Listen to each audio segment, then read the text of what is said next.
Hello, this is Issac Middlemiss, known as the Woodcarving Man on TikTok and on Instagram. Welcome to the International Association of Woodcarvers.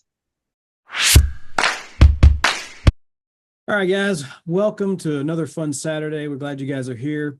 We're going to do things a little bit backwards today. Just, why not? Something new and fun to do. So as you can tell, I'm not Blake. That's okay. Blake has got an opportunity to spend some time with his daughter today, and we wanted to make sure he had some family time with her. So he'll be back with us next week. But from saying that, I'm going to go ahead and turn it over to Dave so we can have our Dave's words of wisdom, and we'll get everything started today. Having said all that, the Dalai Lama, you don't know who he is, you can Google him. He's a wiser guy than I, but he said that there are only 2 days in the year that nothing can be done. One is called yesterday, and the other's called tomorrow. So today is the right day to love, to believe, to do, and mostly to live. And for whoever needs to hear it, your dreams don't wait for you to get ready. They wait for you to take action. Now listen to that again. Your dreams don't wait for you to get ready. They wait for you to take action. Thank you, Dave. Appreciate it. And guys, as I said, we're going to do all of our announcements at the end today. We'll get our different classes and what's coming up for presentations and all that. But with all the other hubbub out of the way, I'm going to introduce you to a fun gentleman from Michigan. And actually, I'm going to let him introduce himself. Isaac is a pretty cool dude. Well, not pretty cool. He is a cool dude. And we're just going to let Isaac take over, and he's going to have a good time. Isaac, it's all you, brother. Well, I don't know about that. I mean, I try to be a cool dude, but it's a challenge. There's a lot of cool dudes out there. So my name is Issac Middlemiss. I'm known as the Woodcarving Man on Instagram and on TikTok. And yeah, Dave or Blake gave me a call and asked me if I wanted to present today, and I said absolutely. So to get started, I just kind of want to lay down how I got started in wood carving and the hobby in general. So when I was younger, or now in general, I've always dealt with ADHD, and my parents were always trying to get me into something because I could never sit still. I was always into everything, always having to do something. So they got me a whittling knife, and I started playing around with that, and almost cut my fingers off a couple times. No big deal. They sewed them back on. It was all good. And then I met up with my brother Jim, and he got me a little bit more into it. And then I just kind of started developing it over time. And when I was like 15 years old, I kind of fell off from it a little bit. And I actually traveled with my parents to Indianapolis, and we got into to working in an orphanage. And as I was down there working with my parents with these orphans, I met this old timer wood carver in a shop down there just randomly. And he asked me if I ever wanted to learn from him, and he would start a class in this orphanage that we were living in, helping out. So I was like, yeah, Mom, can we do this? And she said, sure. And he ended up coming to this orphanage that we were working in as a family. And I got to train under him for probably a year and a half. And after that, I just kept on doing it for a while and kept on developing it. And then as I got older, into my 20s, I kind of fell out of it again, and got, met my wife, and after I met my wife and we started our relationship, wood carving and everything kind of fell out the other, window. I had other priorities for good reason. And I went about 10 to 12 years and I didn't really do anything. And then as I got into my early 30s, I fell into like some pretty severe depression. And I was having a really hard time getting myself out of that. And just out of nowhere, somebody asked me if I could do a wood carving for them. And at that time, I was like, I guess, why not? I'm dealing with this. Maybe this, maybe I can carve this. Maybe it'll help out with this depression. And I ended up making that carving, and that first initial carving I made in my early 30s, I posted on Instagram. And when I posted that carving on Instagram, I got a lot of people just coming in, complimenting me, asking me questions and stuff. And I found a community. And that community of people who just appreciated me and showed me that, life it's more than your problems. There's people out there that you can interact with that share the same problems. There's people out there that, want to encourage you and be friendly and help you get through this. Go out there and like Dave said, it doesn't wait for you. Go out there and find the people. So after that, I kept going. And as I kept going and creating, Instagram started, continued to grow. Then I decided to dabble in TikTok. That continued to grow. And after a while, the issues I was dealing with depression and stuff, it became kind of a low murmur instead of, this giant thing in my mind that was really bothering me. So I guess what I'm trying to say is that thing that started in my life when I was younger, that initially helped my parents not be annoyed by my little ass, because I was always all over the place, brought me out of a dark space. And the people and then the community that built from that, like, that to me, that was worth it all. It was amazing.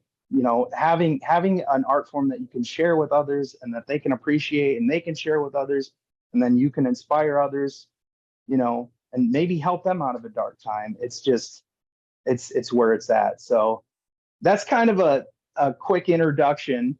And I apologize if that was too fast, but do you guys have any questions about that? Not any questions in chat or anything as yet. So, okay. I apologize. So yeah, so basically wood carving was something that really helped me come out of that spot. And after getting out of that spot and starting to build this social media presence, I noticed that there was a lot of younger people that really resonated with it and wanted to get into it. So these younger individuals, a lot of them don't know about like the older style wood carving and stuff. So for me, I wanted to introduce wood carving with characters that the younger generations would know, such as characters like, from the games that they play, like Fortnite, movies, Star Wars, different things like that. So I started creating Star Wars characters and these little different characters from these shows because I'm a big fan of it. I'm not going to lie. I really like it. And I knew that these kids would also be able to resonate with it and maybe help them get into something. Because I don't know about you guys, but the more I see kids and how they interact with the world today, it's more just through, screens, which honestly, I'm not a big, it's not that I hate, social media and all that stuff. I don't hate it. Obviously not. It's been really beneficial for me. But I think that for me, I want to use it to encourage people, not just to stay on the app, but to learn an art form and express themselves, through doing something with their hands, because that was something as a kid and as an adult really helped me. So basically, I started creating these characters from the shows and stuff. And as I started creating these characters from the shows, oh, no problem. Thank you. I had a lot of people resonate with that and ask me, hey, where do you get your carving wood? Where do you get your knives from? Where do you, how do you get started?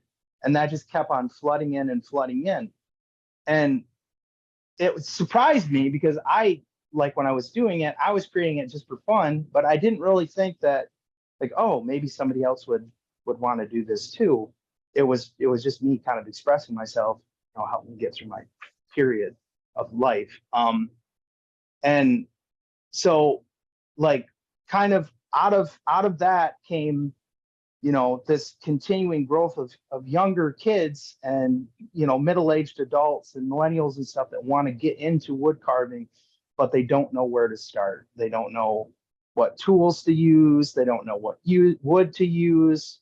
And so basically what I've tried to do is continue my social media to be able to help people and influence people, to get the tools that they need, get the proper wood to use for wood carving, get into a hobby that will help them develop themselves more and do something physical, create something, because that's the one thing as we move into a world where there's more and more, technology and artificial intelligence and stuff like that. That's the one thing that I want to try to preserve personally. It's one of the missions is this old art form that needs to be preserved. Having younger generations not just 3D print something out, but take a piece of wood and make something. So yeah, as an introduction to get people into it, sometimes you have to present something to them that they already know and that they can gravitate to, and B, that they themselves want to make. And the cool thing about it is, like, for me, once these younger kids got into making these characters or trying to create these characters, well, then they start to progress past that to make their own art, to make their own, make their own representations of what they're feeling or what they want to create. And so, yeah, that's why, like, primarily myself, I stick with a lot of pop culture stuff and I stick with a lot of popular media, because it's a good way to introduce somebody to an art form through a medium that they already know. And also, I'm not gonna lie, as far as carving in that genre, it also opens you up to a lot of growth as well. Because if you're trying to do something on social media, and say you make a short form video or you make a character, the thing is, you have to catch somebody's attention, especially now with people's attention spans. You have to catch their attention probably in like the first 2 seconds of them, swiping up and seeing what you got to show them. And if they know something, the chances are they're going to sit there and watch your video all the way through to get to the end result of what you're carving, because they want to see the thing that they already know, which, it's kind of, to be honest with you, sometimes it's kind of sad to me but that's how new art form and stuff is inspired anyway, by somebody looking at something already created and thinking to themselves, oh, I want to do that too, except add this or that. So yeah, that's kind of, if you're wondering how my social media has grown so fast, it's because of staying in this medium that I've been talking about. But as I kind of get into the social media aspect, I'm just going to stop for a minute and ask if you guys have any questions about anything I just said or what we're going to talk about next. So I just open up the floor real quick. Let's see some examples of what you're talking about there. Okay. So I don't know if you guys know what Family Guy is. It's a bit crude show, and I know that people don't appreciate it and other people do, but this is a Peter Griffin from Family Guy. It's a little bust. And it's from an episode where Peter fights a big chicken. So I did the chicken and Peter, and then in my video, which I run all my videos at 1 minute, I like lower them down, next to each other and kind of do a circular aerial view of the characters, and then just little characters like this. This is from a show called Ben 10. A lot of millennials and Zoomers would know what it is because they grew up with it. It's a Cartoon Network show. And then little characters like this from recent shows as well. And honestly, I do a lot of things that are like, I like to do folklore and stuff. So I do a lot of like characters like Mothman and Bigfoot and, like cryptids. I don't know if you guys know what I'm talking about, but like, cryptozoology, ghosts and stuff like that. I've always loved it. And I peel around in that stuff as well. So that's kind of an example of what I do as far as little character designs. There was a question there. I just missed that. What was that? What is the character over your left shoulder? And you're muted. You went ahead and muted yourself. That is an original design. It is a character. Somebody commissioned this scary little baby thing they wanted me to make. So I'm making this right now. It's got full articulation, little wings in the back. It's a little freaky dude that this person wanted. And to be honest with you, I have fun making the scary stuff. I like the good old cautionary tale. So I'm working on that guy right now. So where do you get your images that you carve? So basically what I do is I'll look at the picture of what I want to create, and then all of my images of the things I make, I freehand. So I freehand draw, even if it's from a popular cartoon or whatever. I never take the full direct copy and then make it off of that image. I look at it and then I freehand draw the design, and then I make it with my vision of what I want it to look like. That's how I do it. It looks like that's all the questions in the chat. If anybody else has any questions that they want to just unmute real quick and ask Isaac before we move on, it'd be great. Basic things to get started. So for me, Dave, I would think would probably agree, is make sure that you get yourself some quality tools.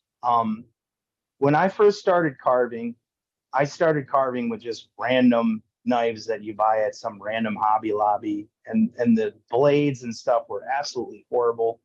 And I would say it was more gouging and chipping things and less carving. It was never. I felt more like a beaver than a wood carver. So I say one of the most important things is to get yourself good quality wood carving knives. Flex Cut for me has been a great brand. I've been sent stuff from Beavercraft. They've been pretty good for me as well. Two Cherries, I've used a lot of their stuff. If you can get a Halvey knife, they're also awesome. That, and make sure you get yourself a strop. Maintain your blades. Make sure you're stropping your blades and maintaining them, because that's incredibly important. When you're wood carving, you don't want to be prying. You want to be carving. You want the stuff to come out nice and easy. Not, the more you're digging at something or excessively pushing or pulling, the more likely you are to carve yourself, which is not a fun experience. Going to an emergency room with a chisel hanging out your kneecap. Not good. I had some asking here, do you wood burn all your carvings? So, yes, most of them I do. So basically, I will carve the character out completely, and I'll give it a light sand.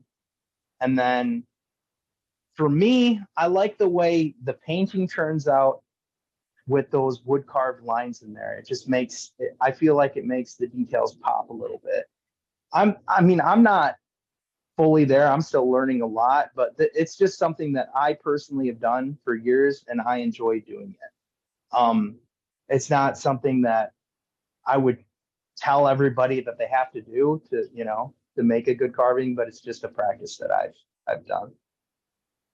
All right, looks like that's all the questions we've had in the chat. So Okay. So social media, character to my left. I think you guys this is a chainsaw carving of a big angel that I did a while back. He has 2 swords. He's lost a finger. He's been through a lot. We went through a move, and I still haven't fully restored and fixed him up. But yeah, that's one of my chainsaw carvings. and someone was asking about the articulation of the joints in the one that you showed us a little while ago. Oh, okay. Yeah, the articulation in the joints. So when I carved it, I took each piece and so with this here, I cut out, that little section and made the joint here so it's turnable and foldable. I cut out this as well. And basically I have a little, if you look down here, I have a little metal bar that I insert in here, which allows it to have the articulation.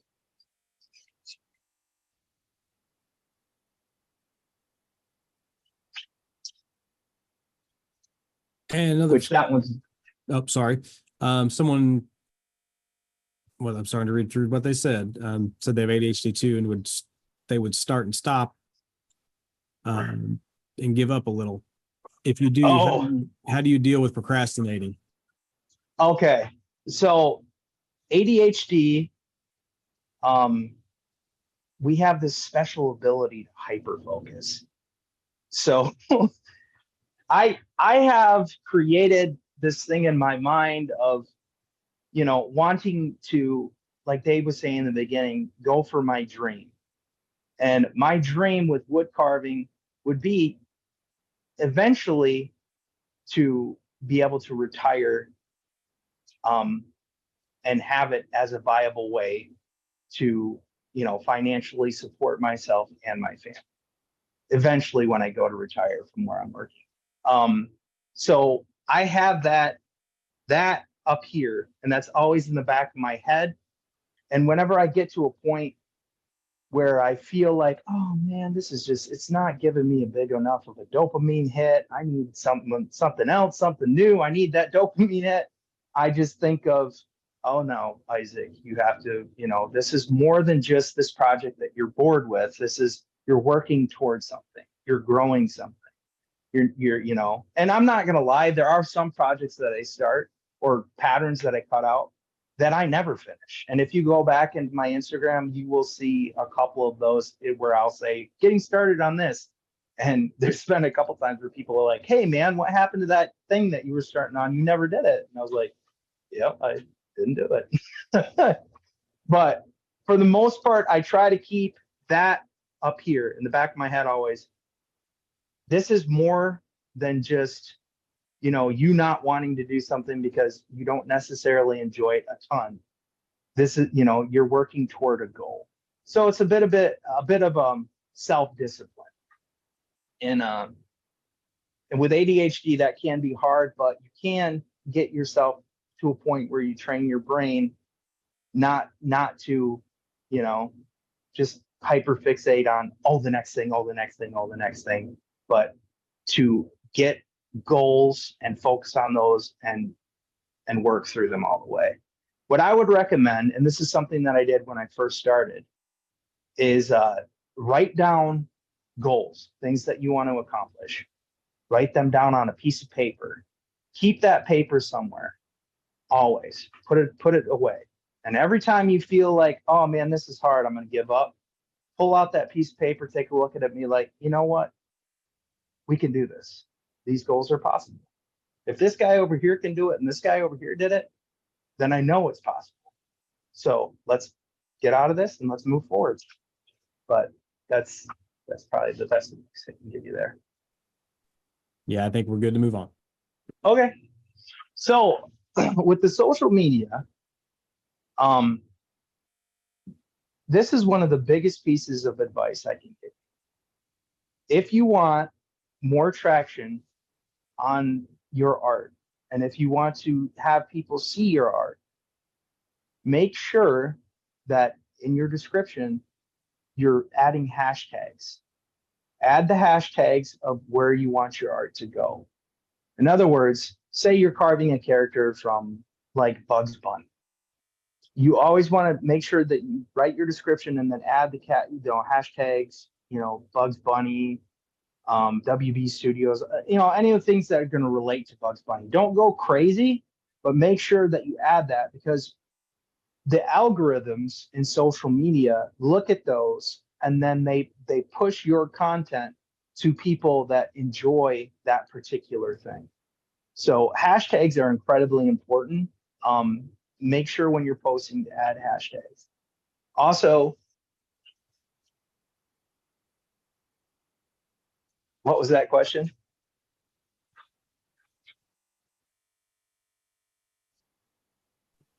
It says, who did the fine art painting behind you? Oh, that's my apron. I did that. That was all the random paint falling on my apron as I was painting characters. So, but okay, anyway, back to, hashtags are incredibly important. I know it sounds kind of boring, but it's really important to add those. Also, music in your videos. If you're carving something that is related to a particular thing, what you want to do is search in music. If you're making a reel or even posting a picture, is add some music there, because that's also another thing the algorithm pulls, and it takes and it disperses it to people who are interested in that particular song and or art. So if you can get them to be related, that's really important. And that honestly helped me grow really, really fast. As far as knowing descriptions, hashtags, and music really helps with those. Also, this is another thing that's very important, and this is just like basic advice everybody will give you. Consistency matters.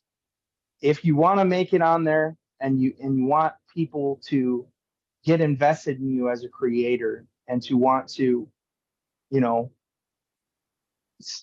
be involved with you in your post and want to learn from you and stuff like that, you have to put yourself out there. So for me, I am a bit excessive. I carve probably 2 to 3 projects a week after I, spend time with my family and put my son down. I'll come down in my shop and I'll start making a new project or drawing out a pattern. I've always got something lined up.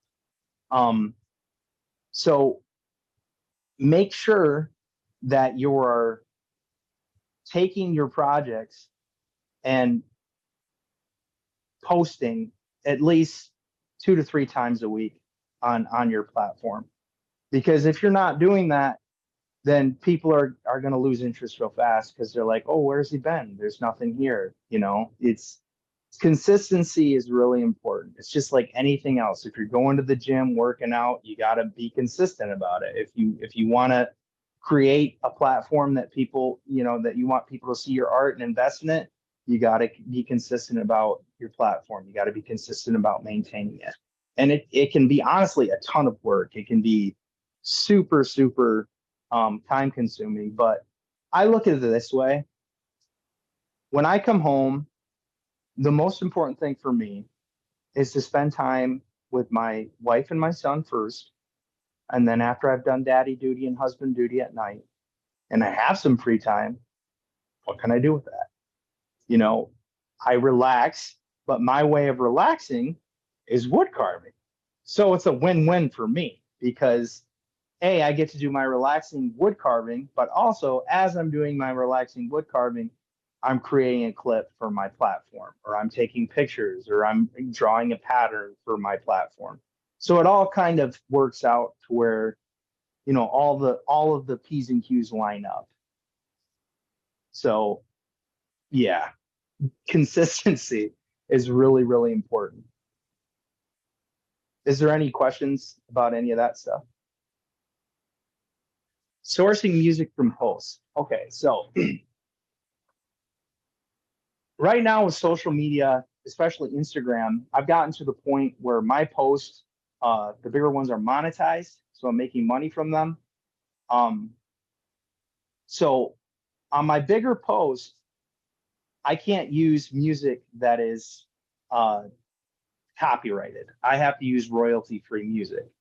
So how I source my music is I have a film editing app that I take and I make my stuff, and they have a ton of royalty-free music in the backup. And I take that music and then I put it into my videos. Because it's there for you. It's an app that I pay for, and it allows you to take that royalty-free music and then put it in your videos. So that's how I do my posts. But if you're getting started, and the sole purpose of when you get started, you want to get an audience, you can use any of the music that is copyrighted on Instagram. And as you're making reels, they'll provide you any music you want. You just go up into the little music area up there, and you can basically type in anything in the search bar and it'll pull up the song or whatever that you're looking for to go with your piece of artwork. So majority of my stuff on Instagram is all royalty-free music, non-copyrighted. But when I first got it started, that's all I used was copyrighted music. So yeah, no problem whatsoever. So yeah, with social media, once you get to a point where you have like 10,000 to 20,000 followers or whatever, your posts that you're making, you can actually monetize. You can make money off of it. So if you produce, what I do is generally do like a video where I'll start a creation, I'll give you the start, and then do the process all the way through to the end, and the end will be the reveal of the finished product. But how I do that is a lot of people have a hard time with recording their videos, and they really, really struggle with, oh, I don't have time to sit here and do like a 45-minute video, and how am I gonna edit this when, I'm just recording one big clip? That's not what I do. So when you take your camera or whatever you're recording on, how I do it is I will take and I'll record 30-second clips. So basically the first clip will be me showing up wood carving. And then the second clip will be for a little bit further, me carving, and then so on and so forth. It'll just be clips and clips and clips of the process. And I will take those clips and do jump cuts. So when you get to the end of the video, something that would have taken you forever to edit because you did one clip can now take you like 30 minutes tops to create a video, because you have all these little mini clips that you can do jump cuts and edit into a video. So if any of you guys are looking to like record your projects and get into making videos like that, I highly recommend doing just quick snips. Never record a full carving clip. Never do that. Just do quick snips, and there's a lot of easy editing programs that you can put together a video. Have you ever tried anything or another style of wood carving like bark or realistic, or do they not interest? Yes. Yep. So every year I will I'll do one big project or one realism project. So basically when the summer hits and it's nice outside and I have access to, bigger tools, and I can be outdoors with my chisels and mallets and my chainsaw and my stuff like that, I will always do a more hyper realistic wood carving in the summertime. In the wintertime, the majority of what you're going to see produced by me is going to be just the smaller characters, because how that works for me is like it's really cold here in Michigan in the winter. I work in the basement, and then I take all the projects that I make and I do an Etsy drop at the end of the week. So I'll kind of post, hey, incoming drop, we got these carvings coming this weekend, and then I'll sell those projects off at the end of the week.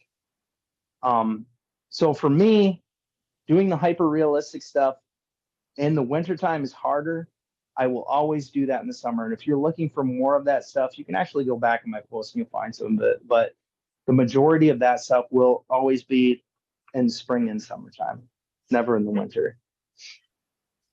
But yeah, as far as, like I said, as far as the social media stuff goes, there are a lot of avenues that you can go when you're producing art. The one thing I can recommend if you really want to get into it is finding your audience. And then once you find your audience, sticking with it. As far as, I'm sorry, I just saw a question there. I don't do time lapse. It's more of like progression videos. Time lapse is you can record one full clip with a time lapse, but the editing doesn't work for me as well as I'd like. And also when you do those smaller spurt clips, it allows you to be able to center your wood carving. So if you get out of center a little bit as you're making your video, it allows you to edit it more and move stuff around. Whereas if I just did one solid time lapse and say by accident I went out of frame, well then my video is going to get mucked up by that. But yeah. Anyway, back to finding your audience. So when I first got started with my particular style, my audience was from ages like 18 to like 30, 40. That was my audience. So once I found that audience and I knew that those were the people watching my stuff, I continued to produce the art that I liked personally, and that I knew resonated with the audience that I have. They come back because they like this particular thing. I will say, like, every artist has a particular style. Every artist has something that they really enjoy doing. Dave, for instance, you do characters, correct? What I was saying is basically, like, you have your particular style of art that you like to make, right? That is like your style. You would say that's the thing. When I see it, I'm like, oh, that's Dave's work. Okay. So what I'm trying to say is, like, as you're developing that, like, you figure out this is this person's work. This is his particular style. So finding your own groove or finding your own style, and then not being afraid of it, but going into it and being like, well, this is who I am. This is you get your feedback from it. You continue to evolve it. You grow it. Like, that's really important. And I feel like a lot of the times people, instead of trying to find their own style, they try to get too far into, oh, I want to be exactly like this or copy this. And I have always said this, I'm not a 3D printer. I am a human being who has a particular art style. And if you like it, you like it. If you don't, you don't. That's, it is what it is.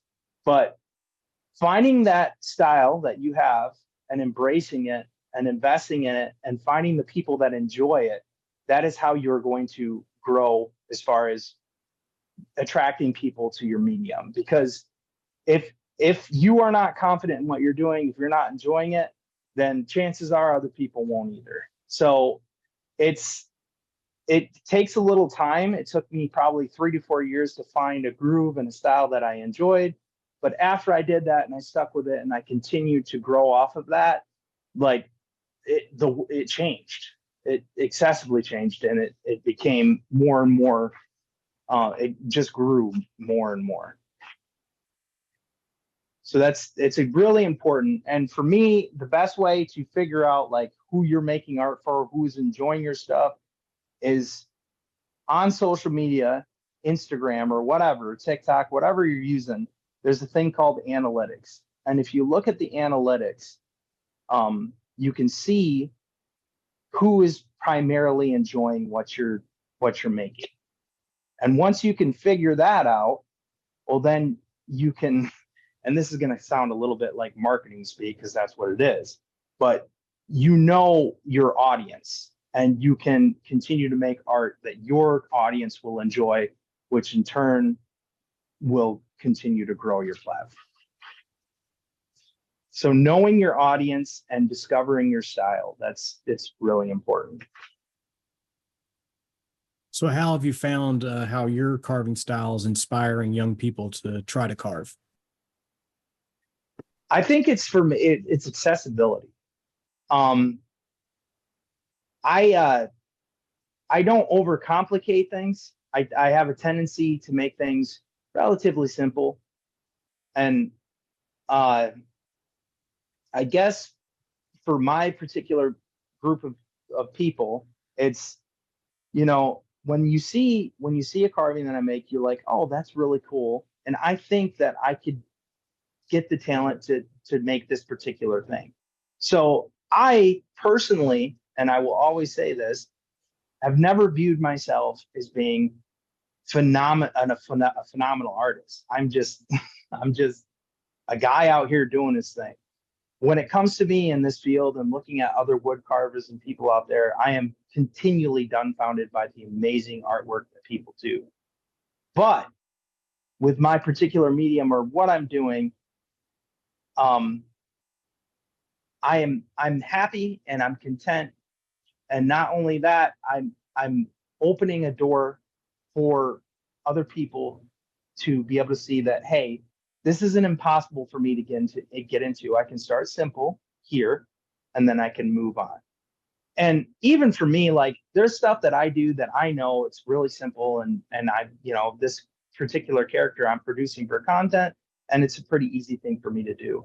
But as the days go by, like, I'll interspersely do something that challenges myself more and also opens me up to different people to come in and enjoy my content with the people over here that also enjoy my content. So does that make sense?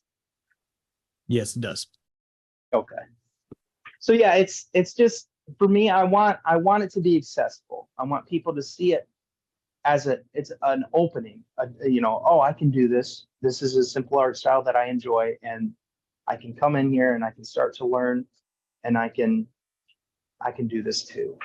But again, I have so much respect for people who can carve characters like Dave and Blake, and, like, to me, that art style is amazing and I love it. And to be honest with you, when I first started carving, I carved wood spirits. I carved so many wood spirits. I, like, the amount of wood spirits I carved, my parents were going mad because there were wood spirits everywhere, and they just, oh, I feel like we're being watched all the time. You gotta quit carving these things. But that's what I started with, was like the wood spirits and a lot of faces and stuff. That's what I did when I first started. As someone asked or just said that they visited your Etsy site, is that your primary sales strategy? Etsy's kind of a bonus, the cherry on top of the sundae. So a lot of, I make a good share of money off from social media, and a lot of that comes from viewership on the videos. So on TikTok and on Instagram, if you have a video that does, 100,000, couple million, like I had one on TikTok that did 8.6 million in views, that translates to money being paid to you by advertisers. So how they work is, like, you'll watch one of my videos, and then an advertiser will kick some money toward me to put an advertisement in between my video and somebody else's. So if I have a video hit, like, in the millions or even 100,000 or whatever, say, for instance, I'll use TikTok for example, like one that hit 8.6 million would translate to about, $4,000 to $5,000. So if you, off of a 1-minute video, if you are, if it hits in your particular genre or what you're trying to put out there, eventually, once you grow a big enough following, you can earn money on there. It takes forever, though. I'm not gonna lie. It took me about 6 years to get to the point where I was finally making money on there. My primary way of making extra side money prior to being paid by them was just producing stuff and putting it on Etsy. And that is honestly, it's nice. It's, you know, a little extra money on the side. Somebody asked But if it's you not do Zoom classes or in-person classes, any. I have not started that yet, but I've had some questions about it. I've started a subscription type service on Instagram, and basically I record little classes on there, and people come on there, and whoever's a subscriber, it's $1 a month, I think. You can come on there and you can watch those classes. They're available to subscribers only. So I do have that, but I haven't started the Zoom class thing. I believe Blake, yeah, it was Blake last week told me that Dave does Zoom classes, and that's something I'm considering. I might jump in one of Dave's classes. I'm interested in that.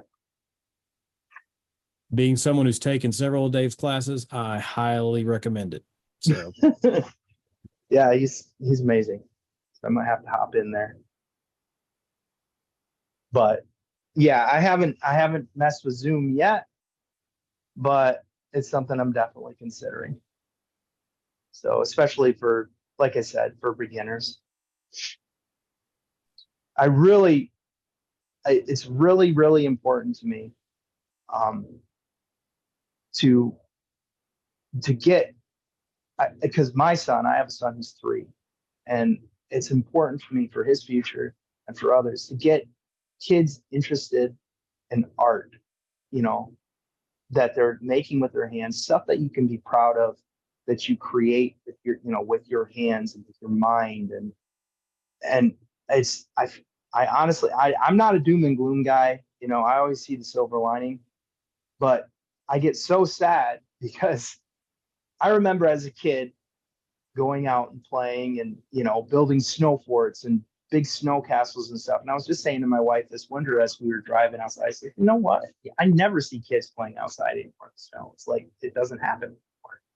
And it's like, you know, even seeing the arts and stuff, less interested in that, and more people just kind of, you know, just going into gaming. As a guy who loves video games, I've got no problem with that. But to me, it's so sad when some of these art forms and different, you know, things just are fading out. And I just want to continue to, you know, get young people into making art with their hands and doing something that they can be proud of, that they can display, and that they continue, you know, to share with others, and to continue to push wood carving out there and be like, hey, this is something that everybody can enjoy. This can help you through a hard time. This is, you know, this is an art form that is, it's amazing. And it's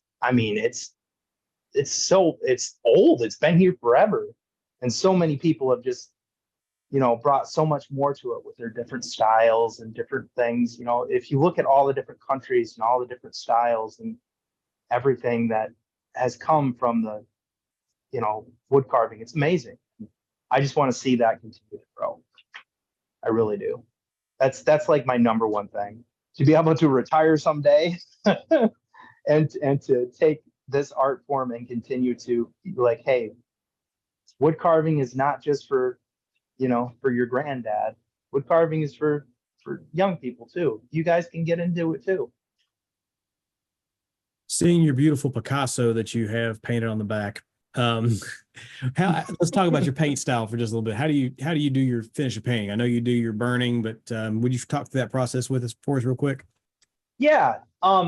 Painting is honestly something that I've learned from a lot of different people here on Instagram, and I never consider myself to be phenomenal at it. Like, I'm definitely still learning. For instance, I'm learning to like bend my paints a lot more than I have in the past. But basically what I do is I'll finish a project, sand it down a little bit, then I add my wood burning lines.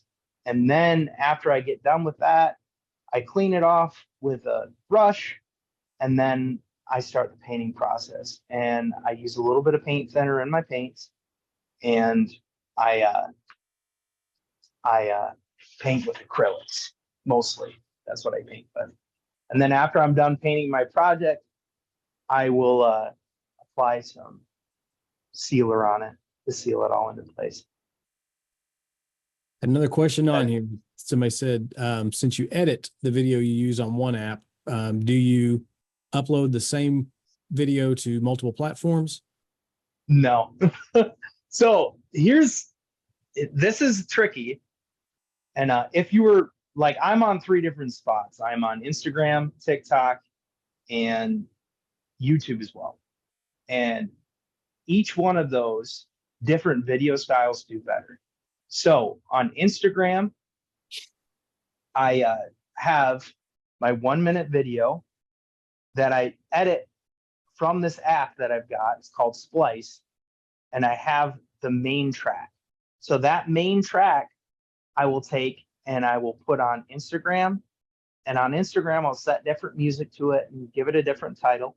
And then I'll take it to TikTok from this main app and I'll put it over there. And then I'll edit it with different music that works better for TikTok.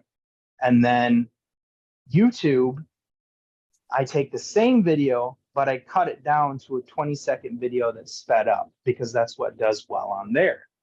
And I will put that on there and then I will edit that with different music.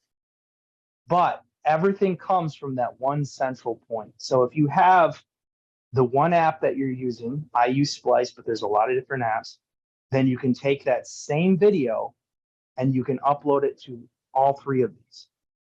Do not, and this is one of the biggest things that I can tell you guys, never take a video that you're doing from Reels that has a watermark on it or it's stamped with Reels, or a video from TikTok that has a watermark and it's stamped from TikTok, and put it on both those platforms because they're competing platforms. And if you put like a TikTok video on Reels, generally they don't do as well as opposed to, you know, having the 3 different videos. So does that make any sense? Yeah, it makes sense to me. Yes. Yeah, it's like I said, it's a lot of work. And when you're first getting into it, it can definitely be a little overwhelming. But once you have a system worked out, like I've spent a lot of time on this and I have a system worked out now, it gets to be pretty easy. It's, you know, for me to edit a video now with my 30-second clips takes about a half an hour for one full edited video. And then I can do 3 different videos out of the one. And then to film it is the longer process, of course. I see the person asking if I'm seeing any impact from AI on my art. And honestly, I haven't seen any negatives from it yet. I did have one video for some reason that they marked it as AI generated when I posted it. And it wasn't AI generated because I made it. So like, I don't know why it got marked with that, but I only had that happen once. And other than that, like, as far as the algorithms on the different platforms, they've all been fairly decent with me. I haven't run into issues where AI has affected me in a big way. To this point, fingers crossed. So, was there any other questions for Isaac? Anybody? I see thumbs up. I see everything. Sound like we're doing a good job. Actually, Isaac, you got tons of stuff you've been giving us, man. A lot of stuff to think about. Any other words you want to say to us real quick before we get moving on? Yeah, I guess if you guys are getting into, like you said, social media, just be patient, don't give up, and be consistent. If you want something to be successful, the only one holding you back really is you.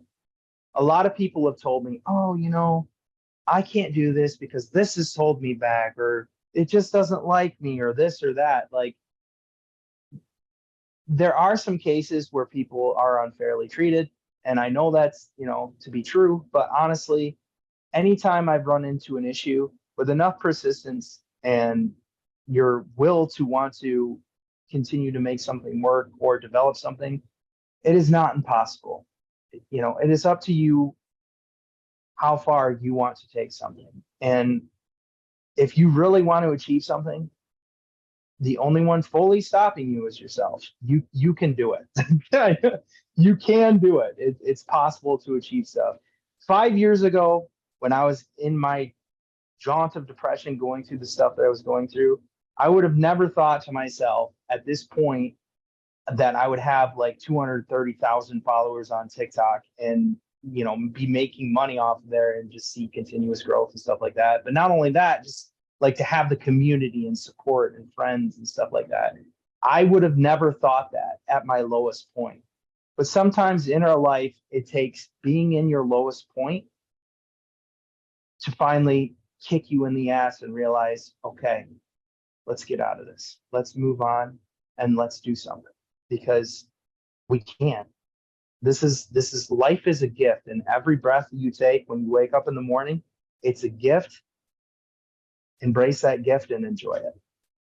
All right, Isaac, man, I appreciate a lot what you shared with us today, and thank you so much. I know I enjoy looking at all your stuff on Instagram and seeing those things, your reels and stuff that you put out.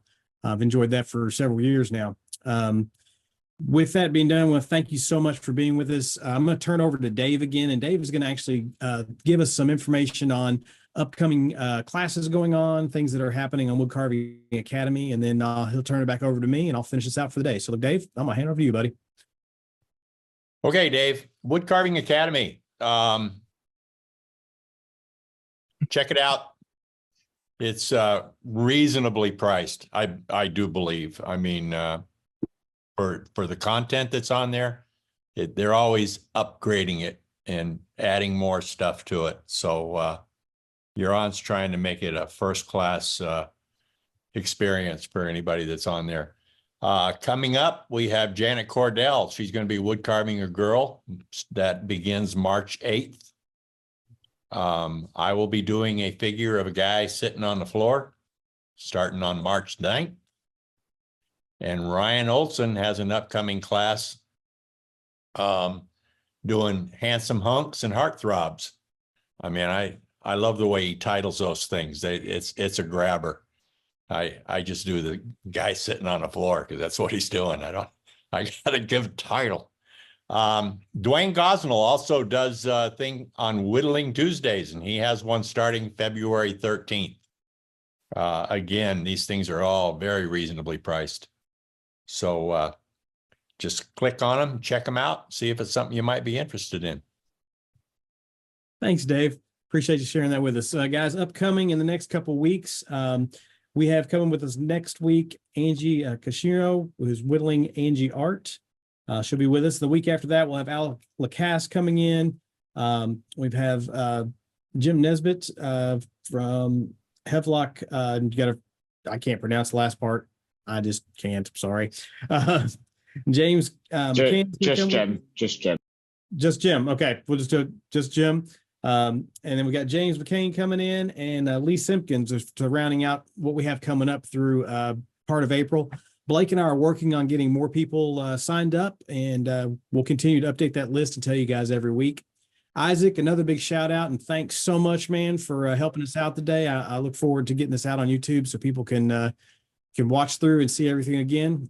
Thank you so much. For everybody else who's here with us today, thank you for being with us, and we will see you guys next week. Have a good one.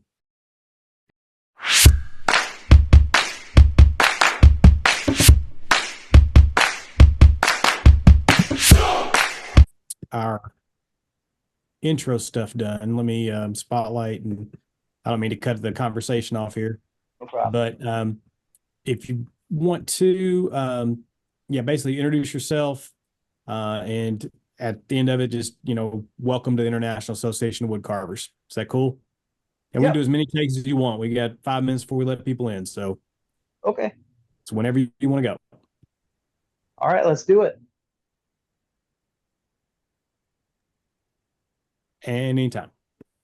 Oh, sorry. I was waiting for like 1, 2, 3. I'm sorry. 1, 2, 3, go.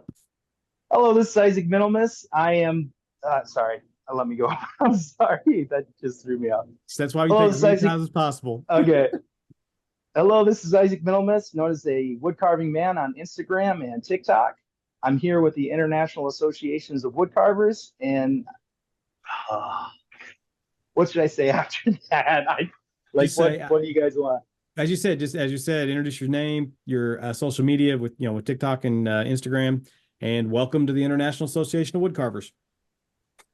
Okay. Hello, it's Issac Middlemiss.